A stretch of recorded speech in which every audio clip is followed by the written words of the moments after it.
அனைவருக்கும் வணக்கம். Pre market அனலைஸ்ல இன்னைக்கு எந்த ஸ்ட்ரைக் எப்படி இருந்தால் என்ன நடப்பதற்கான வாய்ப்புகள் இருக்கு அப்படின்னு பார்க்கலாம். இது முதல்ல இதை நான் முழுக்க மேத்தமெட்டிக்கல் அடிப்படையில் எடுக்கக்கூடியது. நீங்க இதை பற்றி உங்க பகுதியில் தெரிஞ்சவங்களோ யாரும் சொல்லி கொடுத்தாலும் அங்கே போய் கத்துக்கோங்க. கத்துக்கிட்டு அதுக்கப்புறம் ட்ரேட் பண்ணுங்க. தெரியலையா நீங்களே கத்துக்கலாம். யார்கிட்டையும் கிளாஸ்க்கு யார்கிட்டையும் போகணும்னு அவசியம் கிடையாது.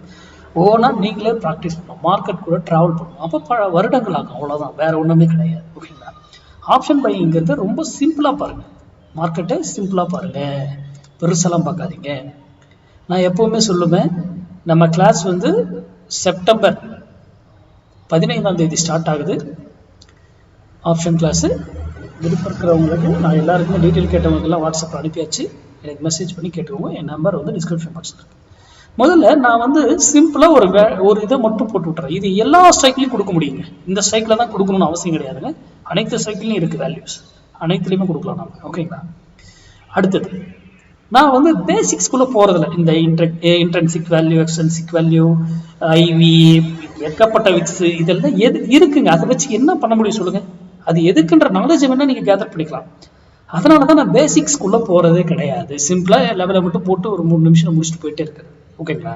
மற்றபடி அதுவும் சொல்லணும்னா எல்லாரையும் போல நம்மளும் யூடியூபை போட்டு மணிக்கணக்காக உட்காந்து பேசிக்கிட்டு இருக்கலாம். அது சரியில்லை. நம்ம ட்ரேடர் நிறைய தெரிஞ்சிருக்கிறோம், எல்லாமே இதாக இருக்கு. அப்போ இருக்கக்கூடிய விடையை வைத்து நம்ம பாட்டு எடுத்து போயிட்டு இருக்கணும். ஏன்னா அதை வைத்தெல்லாம் ஒண்ணுமே பண்ண முடியாது. நாலேஜ் வேணா கதர் படிக்கணும். சரி, இன்னைக்கு லெவல் பார்க்கலாம். நிஃப்டி 24,900 புட்டு 86 ரூபீஸ்க்கு கீழே இருந்தால் நிஃப்டி அப்சைடு செல்லும், நிஃப்டி ஏறும். நான் இதை வாங்குங்க வைங்கன்னு சொல்லவே கிடையாதுங்க. அதே 86க்கு மேலே நின்னால் நிஃப்டி இறங்கும், நிஃப்டி டவுன் சைட் ஆகும். அப்போ அவர் 86க்கு கீழே இப்போ இதுக்கு மேலே இருக்காருன்னு வச்சுக்கோங்க ஒரு எக்ஸாம்பிளுக்கு. அப்போ யாரை பை பண்ணணும், அது எவ்வளோ விலையில பை பண்ணணும், எந்த ஸ்ட்ரைக்கு, எல்லாமே தெரிஞ்சிருக்கணும். இன்னைக்கு மார்க்கெட் மூவ்மெண்ட் எப்படி இருக்கும், இதா இருக்குமா இல்லை ஷார்ட் இதா இருக்குமா அப்படிங்கிறதெல்லாம் நம்மளால லைவ்ல கண்டுபிடிக்கணும். எல்லாமே மேத்தமெட்டிக்ஸ், கணக்கு, அதுபடி தான் அது இயங்கும். ஓகேங்களா? நான் அதனாலதான் சிம்பிளா எடுத்து ட்ரெண்டுக்கான ஐடென்டிஃபிகேஷன் மட்டும் இந்த விலையில கொடுத்து போறேன். அப்போ நீங்க இந்த விலை வரும் பொழுது உங்களுடைய முடிவு எடுத்துக் கொள்ளுங்கள். இந்த விலையை வராம போயிடுச்சு சார், எஸ், எகைன் இந்த ஸ்ட்ரைக்கு ஒரு வேல்யூ கிடையாது, பல வேல்யூகள் இருக்கு.